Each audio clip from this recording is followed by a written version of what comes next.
que Cristo eliminará de su congregación.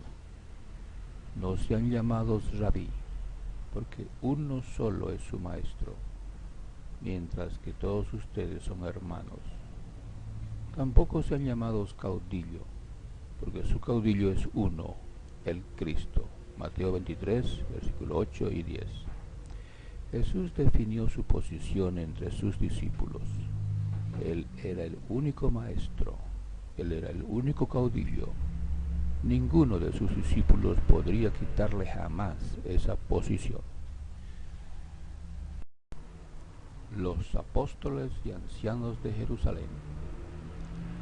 Desde el Pentecostés del año 33 era común, hasta el año 66 era común, los apóstoles y ancianos en Jerusalén constituyeron una administración capaz de resolver las dificultades y las disputas de las congregaciones de todo el mundo. Compare con Hechos capítulo 6, versículo 1 al 6 y capítulo 15, versículo 1 al 29. Por 33 años, Jesucristo, como cabeza de su congregación, estaba usando a este grupo de hombres, guiándolos con su Espíritu Santo y las Escrituras en la toma de decisiones. Compare con Efesios capítulo 1, versículo 22 hasta el 23. Sin embargo, el año 66 era común, fue el año que se puso fin a este arreglo administrativo. En las ilustraciones vemos a los apóstoles y ancianos de Jerusalén deliberando para resolver los problemas de las congregaciones cristianas en el primer siglo. Retírense de Jerusalén. Jesús advirtió a sus discípulos de la destrucción de la ciudad de Jerusalén. Les dio una señal que les indicaría que su destrucción estaba llegando. Leamos esa advertencia en Lucas capítulo 21, versículo 20 al 21. Cuando vean a Jerusalén cercada de ejércitos acampados, entonces sepan que la desolación de ella se ha acercado. Entonces los que estén en Judea echen a huir a las montañas, y los que estén en medio de Jerusalén retírense. En las ilustraciones vemos las legiones romanas sitiando la ciudad de Jerusalén. Cuando las legiones romanas se retiraron después de unos meses de asedio, los cristianos huyeron de Jerusalén a las montañas, como recomendó su maestro Jesucristo. Los apóstoles y ancianos de Jerusalén también huyeron, de modo que la administración centralizada que había estado dirigiendo las congregaciones cristianas de todo el mundo se desintegró y nunca más se volvieron a juntar. En el año 70 era común, los romanos regresaron y destruyeron totalmente la ciudad y su hermoso templo. En la ilustración vemos las legiones romanas retirándose de la ciudad de Jerusalén después de haberla destruido totalmente en el año 70, era común, por el general romano Tito. Jesucristo es el cabeza de su congregación. La desintegración de la directiva central de la congregación de los cristianos dejó a las congregaciones sin dirección alguna. La respuesta es no. Jehová, quien levantó de entre los muertos a su Hijo Jesucristo, lo sentó a su diestra en los cielos y también lo hizo cabeza de la congregación. Leamos cómo lo explica Pablo en su carta a los Efesios, capítulo 1, versículo 19 al 22. Es según la operación de la potencia de su fuerza, con la cual ha operado en el caso de Cristo, cuando lo levantó de entre los muertos y lo sentó a su diestra en los lugares celestiales, muy por encima de todo gobierno y autoridad y poder y señorío, y de todo nombre que se nombra, no solo en este sistema de cosas, sino también en el que ha de venir. Él también sujetó todas las cosas debajo de sus pies y lo hizo cabeza sobre todas las cosas en cuanto a la congregación, la cual es su cuerpo, la plenitud de aquel que llena todas las cosas en todos. Como hemos leído, las congregaciones de cristianos pasaron a depender de la dirección directa de Cristo por medio de su Espíritu Santo. Así se suprimió la dirección apostólica desde Jerusalén. Cada congregación funcionó de modo autónoma, pero dependiendo del cabeza, Cristo. Un análisis de los capítulos 2 y 3 del libro de Apocalipsis nos llevan a esa conclusión. Por favor, vea la nota número 1 al fin de este artículo. Tomemos como ejemplo el mensaje que Cristo envió a la congregación de Éfeso por medio del apóstol Juan, registrado en el libro de Apocalipsis capítulo 2 versículos 1 y 2. Leamos.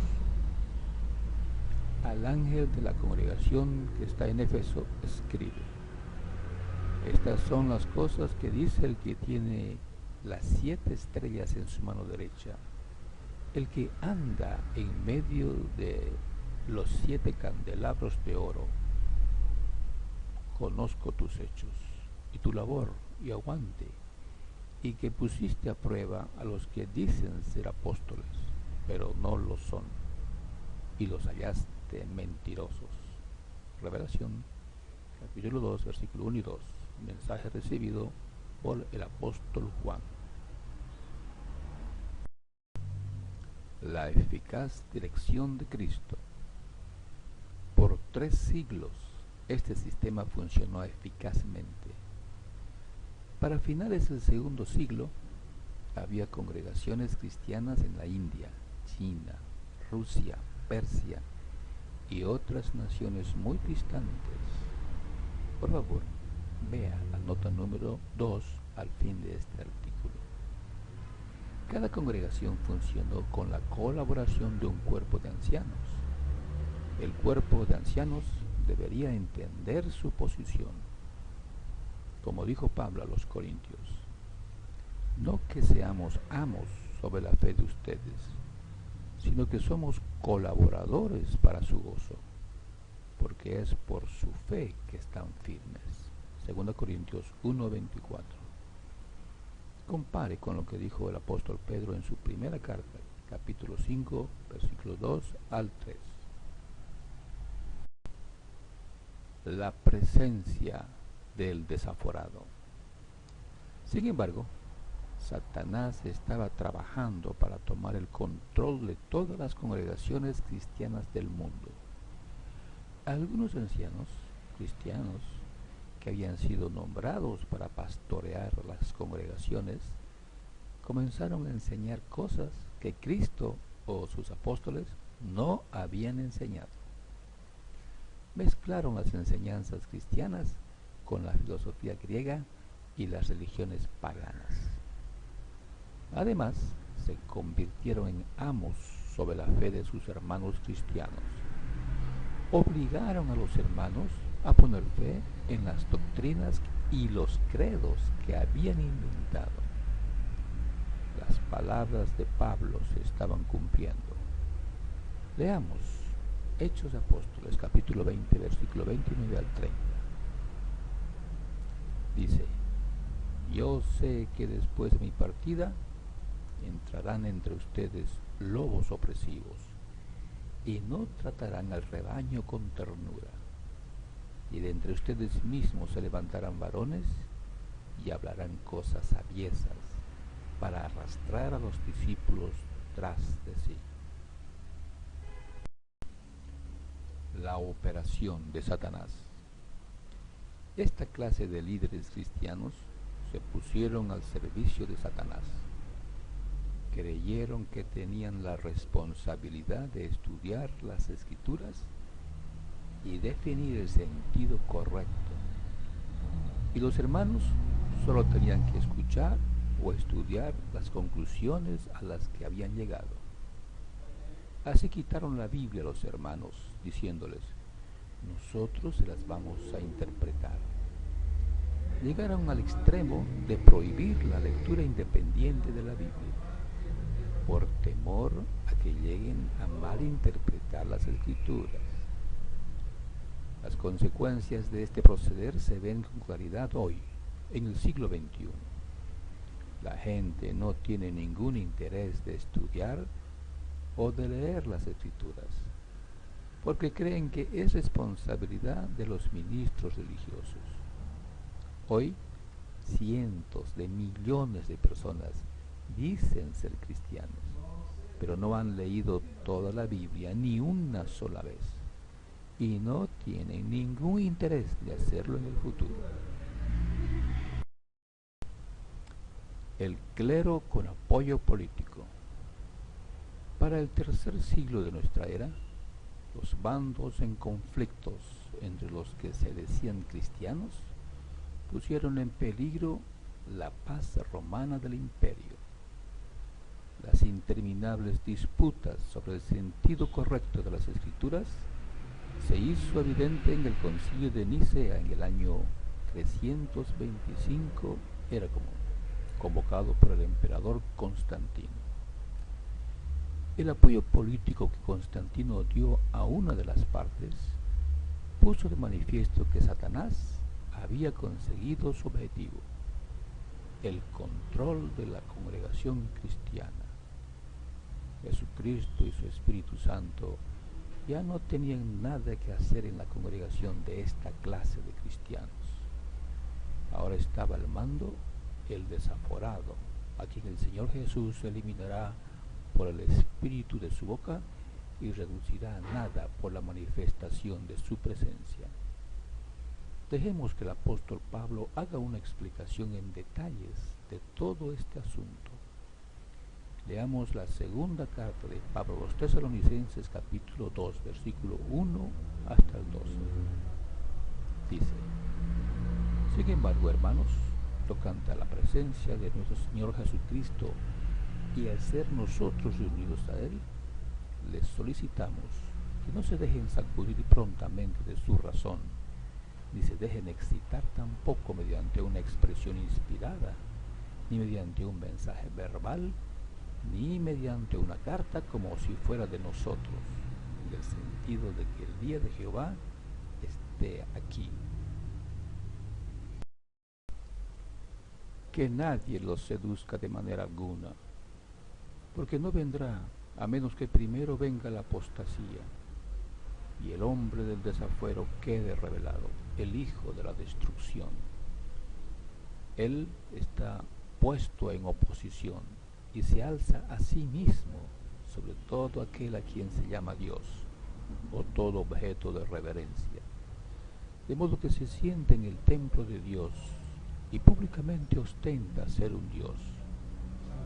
¿No se acuerdan de que estando todavía con ustedes yo solía decirles estas cosas? De modo que ahora ustedes conocen la cosa que obra como restricción, con miras a que Él se ha revelado a su propio tiempo. Es verdad que el misterio de este desafuero ya está obrando, pero solo hasta que el que ahora mismo está obrando como restricción llegue a estar fuera del camino. Entonces realmente será revelado el desaforado, a quien el Señor Jesús eliminará por el espíritu de su boca y reducirá a nada por la manifestación de su presencia. Pero la presencia del desaforado es según la operación de Satanás, con toda obra poderosa y señales y portentos presagiosos mentirosos, y con todo engaño injusto para los que están pereciendo, como retribución, porque no aceptaron el amor de la verdad para que fueran salvos. Por eso Dios deja que les vaya una operación de error, para que lleguen a creer la mentira, a fin de que todos ellos sean juzgados por no haber creído la verdad, sino haberse complacido en la injusticia, digna de ser eliminada por Cristo. Como hemos leído, una apostasía tomaría control de la congregación y el hombre del desafuero se sentaría en el templo de Dios. Pero la presencia de este desaforado sería con el apoyo de Satanás, no con el apoyo de Cristo. Satanás usaría las mentiras, toda obra poderosa y señales y portentos presagiosos mentirosos y todo engaño injusto para asegurar el control que ejercerían sus ministros. Este hombre del desafuero es el clero de los innumerables grupos sectarios en que se han dividido los que dicen ser cristianos. Esta administración centralizada en manos de hombres corruptos es digna de ser eliminada por Cristo. Como dijo Pablo, a este desaforado el Señor Jesús eliminará por el espíritu de su boca y reducirá a nada por la manifestación de su presencia.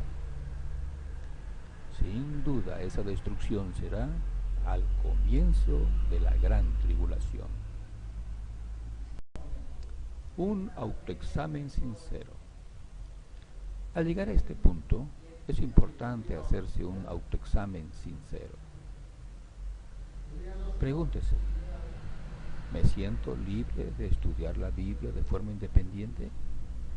Como dice Pablo, probar para ustedes mismos lo que es la buena y la acepta y la perfecta voluntad de Dios.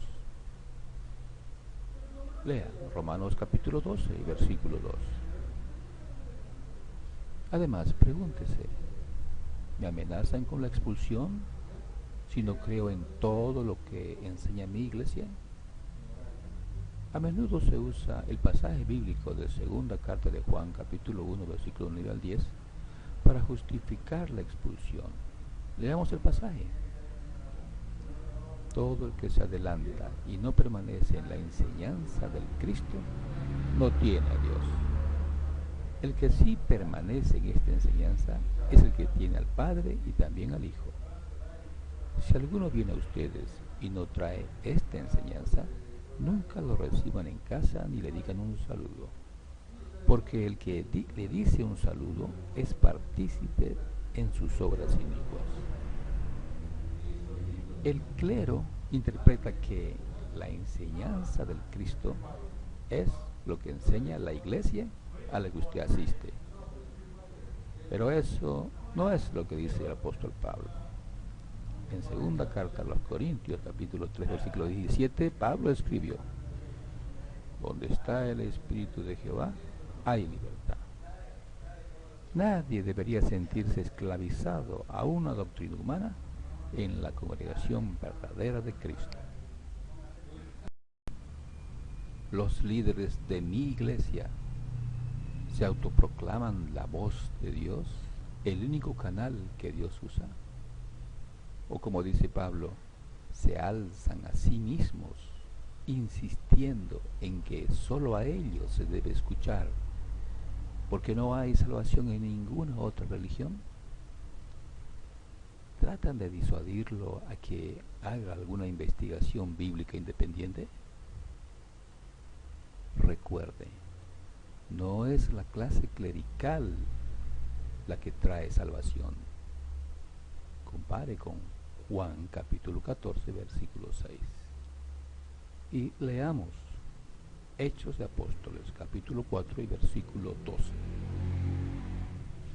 Además, no hay salvación en ningún otro, porque no hay otro nombre debajo del cielo que se haya dado entre los hombres, mediante el cual tengamos que ser salvos. Pregúntese, ¿verdaderamente amo la verdad? ¿O estoy conforme con mi religión, sea que ésta enseñe la verdad o no? ¿Soy indiferente?